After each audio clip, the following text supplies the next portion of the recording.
राजा कृष्णदेव राय के दरबार में सभी लोग हंसी मजाक और चर्चाओं में व्यस्त थे। उस दिन भी राजा ने दरबार में अपने प्रमुख सलाहकारों और दरबारियों को बुलाया था। दरबार में सबसे प्रतिष्ठित पंडितों में से एक थे ताताचार्य, जो राजा के बहुत प्रिय थे।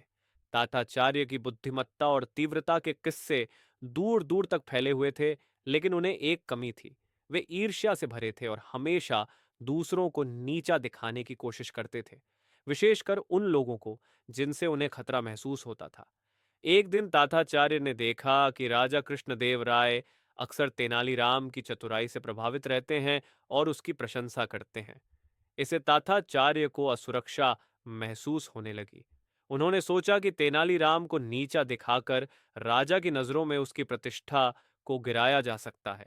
ताताचार्य ने एक दिन योजना बनाई और दरबार में एक बड़ी सभा के सामने तेनालीराम का अपमान करने का निश्चय किया। जब सभी दरबारी और राजा दरबार में उपस्थित थे, ताताचार्य ने अपनी योजना के तहत हंसते हुए कहा, महाराज, आजकल तेनालीराम की बुद्धिमानी कम होती जा रही है। मुझे तो वह अब एक बंदर जैसा लगता है, जो सिर्फ नकल करता है और हंसने की कोशिश करता है। दरबार में बैठे दरबारियों ने ताताचार्य की बात पर जोर से हंसना शुरू कर दिया। राजा कृष्णदेव राय भी इस मजाक पर हंस पड़े, लेकिन तेनालीराम के चेहरे पर एक अजीब सा दुख और निराशा झलकने लगा। उसे लगा कि यह हंसी मजाक नहीं, बल्कि उसका अपमान है।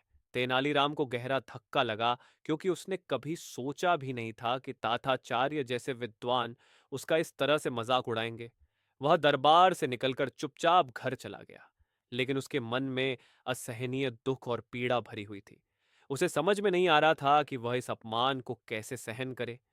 कुछ दिनों तक तेनालीराम इस अपमान को लेकर परेशान रहा। फिर उसने सोचा कि भगवान शिव के मंदिर में जाकर अपने मन का दुख व्यक्त करे। तेनालीराम शिव मंदिर में गया और वहां शिवलिंग के सामने जाकर फूट फूट कर रोने लगा। वह भगवान शिव से प्रार्थना करने लगा, हे महादेव, मैंने हमेशा सही काम किया, दूसरों की मदद की, पर फिर भी मुझे अपमानित किया गया।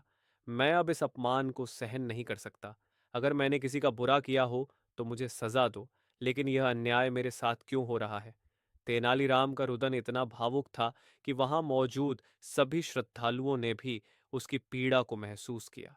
मंदिर में एक गहरा सन्नाटा फैल गया। अचानक तेनालीराम की आंखों के सामने भगवान शिव का एक दिव्य प्रकाश प्रकट हुआ। भगवान शिव ने तेनालीराम से कहा, वत्स, तुम्हारी बुद्धिमानी और सच्चाई पर कोई प्रश्न नहीं उठा सकता।